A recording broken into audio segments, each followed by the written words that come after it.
Welcome to Future Network News on Tuesday the 10th of February 2019. I'm Pat Diozzi.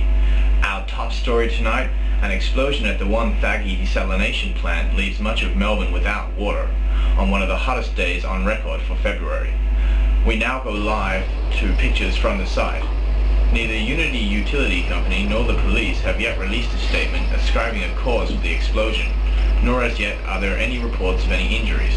With reservoirs at record lows, the government's water priority system directed supplies to hospitals and other emergency services, leaving much of the city without water. Panic buying of bottled water has led to several violent clashes between residents and police in the northern and eastern suburbs. The government released a statement appealing for calm and urged people not to hoard water. In other news, the race riots that rocked Western Sydney after the accidental killing of 2 Muslim mules by police last year have caused the council and police in Western Sydney to reach out to the locals. On the side of the riots, in which 23 people were killed, the police commissioner opened a new community garden funded by the government. The parents of those who died each took turns turning the earth to open the garden. Commissioner Nguyen said that today showed what could be accomplished when communities work together in a spirit of cooperation and mutual respect. In international news, fighting in Central Africa escalated tonight as the forces of the Egyptian government launched an assault to retake several key border towns from refugee-controlled militias. As the drought in Africa shows no sign of ending, the tide of refugees streaming north grows ever larger, overwhelming attempts by the force of the North African countries to hold them back. The Central African War, now in its second year, along with rebellions in the Central African Republic, Somalia and Sudan, and the international intervention in Nigeria, have compounded the effects of the drought and have all added to the ongoing refugee crisis. The refugee crisis in Europe shows no sign of abating tonight as further riots in detainment camps in Greece and Italy have once more broken out. EU forces opened fire on the protesters when they breached the camp's defenses. 43 people were killed in chaotic scenes before the rioters were brought under control. The hunt for escapees continues tonight. In related news, the breakout from a Malta detainment camp yesterday saw a new flotilla of boat people head towards the coast of southern Europe. The ships were fired on by the forces of the European Union overnight. 2 ships were reported sunk. There has been no reports of casualties. The UN has condemned the action, but the president of the EU said that the European Union could no longer handle the massive influx of refugees and had to send a strong message to those attempting to enter the EU illegally.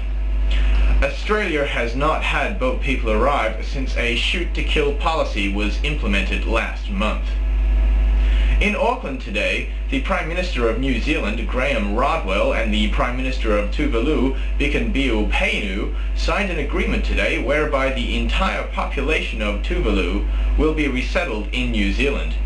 Tuvalu has been suffering serious erosion due to rising sea levels and is expected to be completely submerged in the next few years, making it the first nation to completely disappear due to global warming.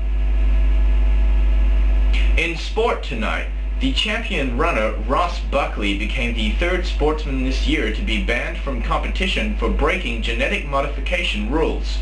A surprise test conducted when the sportsman was on holiday last week did not match a genetic profile lodged with the regulatory body.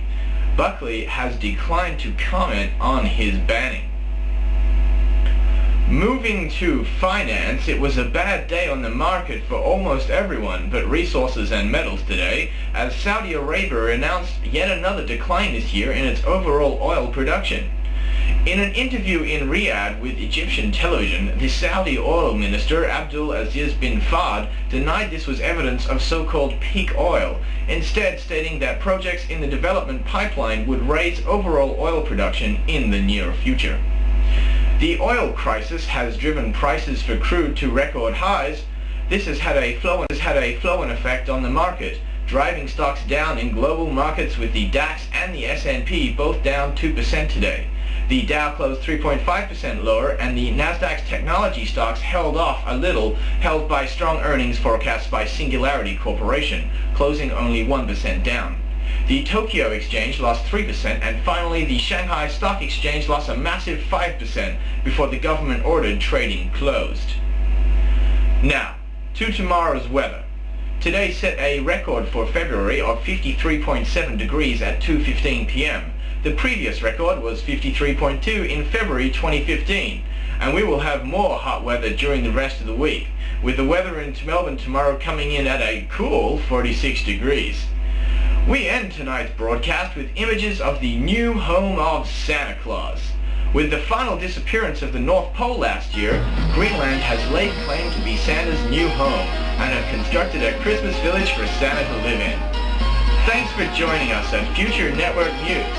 If you have any questions about tonight's broadcast, you can contact us at www.futurenetworknews.blogspot.com. Good night.